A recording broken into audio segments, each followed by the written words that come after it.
In 2008, Jeffrey Epstein was accused of abusing dozens of underage girls. The investigation was serious. The evidence was substantial, and yet he walked away with a plea deal that allowed him to avoid federal charges. More than a decade later, he was arrested again, and before the case ever reached trial, he was dead. No testimony, no full public record, and ever since then, the same question keeps coming back. How did this case get this far without ever being fully explained? Every few years, the Jeffrey Epstein story returns to the headlines, not because new crimes are being discovered, but because new information keeps surfacing. New documents, new investigations, new questions, and every time, the same feeling returns, that something about this case was never fully resolved. Because the Epstein story isn't just about one individual. It's about power, about access, and about what happens when influence and accountability collide inside institutions designed to deliver justice.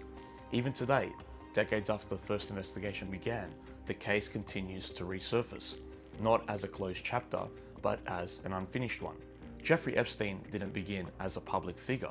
He started as a teacher in New York before moving into finance and eventually building a reputation as a money manager for wealthy clients.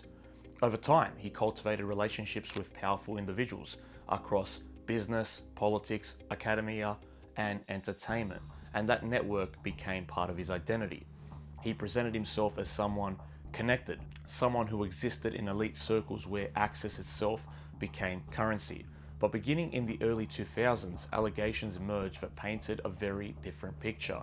Multiple young women accused Epstein of sexual abuse and trafficking, leading to investigations that would eventually span years, multiple jurisdictions and federal agencies. What makes this story unusual isn't just the severity of the accusations, it's how long the allegations existed before meaningful consequences followed. In 2005, a report to police in Palm Beach, Florida triggered the first major investigation. Detectives eventually interviewed dozens of alleged victims. Investigators later described a pattern: young girls recruited into Epstein's circle, sometimes encouraged to bring others. By most accounts, the case appeared substantial, but in 2008, Epstein reached a controversial plea agreement with the federal prosecutors. He avoided federal prosecution and served a short sentence under unusually lenient conditions. The deal was later widely criticized by legal experts, journalists, and victim advocates, and this moment changed the public perception of the case because it introduced the question that would follow the story for years. Was Epstein treated differently because of his wealth and connections? Part of what made the Epstein case explode into global attention was his social network. Flight logs, contact books, and later court filings showed connections to powerful individuals across multiple countries. And this is where the story became complicated. Appearing in documents or having contact with Epstein did not mean wrongdoing. Many individuals named were never accused of crimes, but perception matters. The existence of those connections created a public belief that Epstein operated within a system where influence could slow or reshape accountability. Whether that belief was fully justified or not, it shaped how the case was understood, because the story began to feel bigger than one man. Now in 2019, Epstein was arrested again, this time on federal sex trafficking charges. The arrest reignited global attention. Prosecutors alleged a long-running operation involving the exploitation of minors. But before the case could reach trial, Epstein died in jail while awaiting proceedings. Now, his death was officially ruled a suicide, but the circumstances raised serious questions about jail oversight and failures in monitoring. And with that moment, something critical disappeared: a trial. Because trials do more than determine guilt.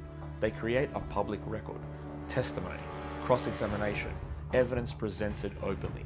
Without that process, the story stopped before reaching its legal conclusion, and that absence created a space for speculation. Now, after Epstein's death, attention shifted to his associate, Ghislaine Maxwell. Prosecutors argued she played a central role in recruiting and grooming victims.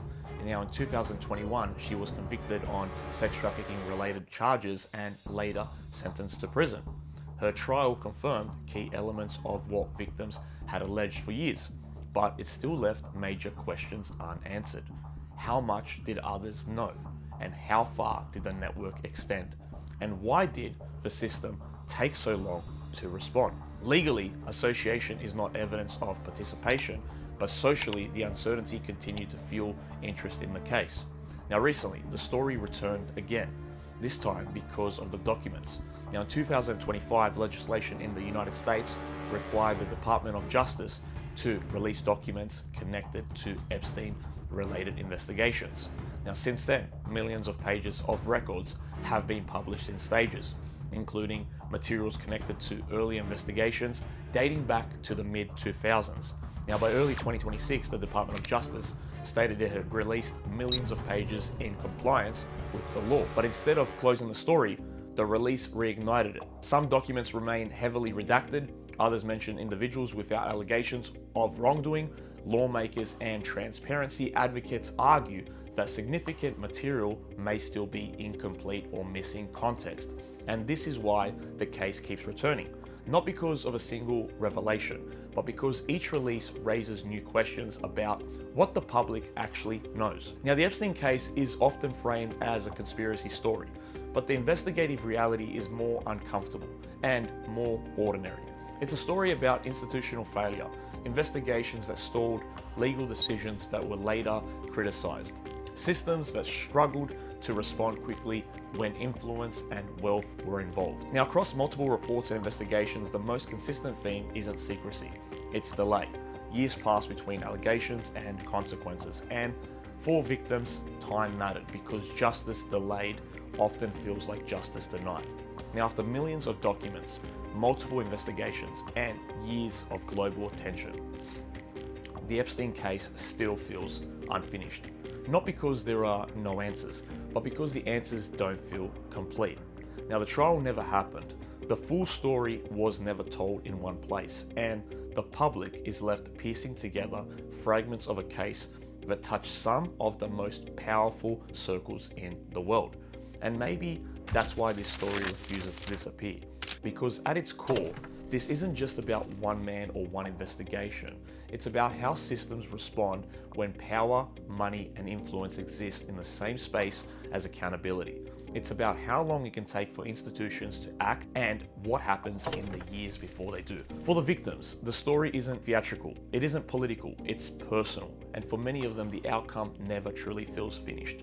The documents may continue to be released, new details may continue to surface, but without a trial, without a single moment where the full story was laid out in public, there will always be gaps, and people will continue trying to fill them. So maybe the real question isn't whether everything will ever be revealed.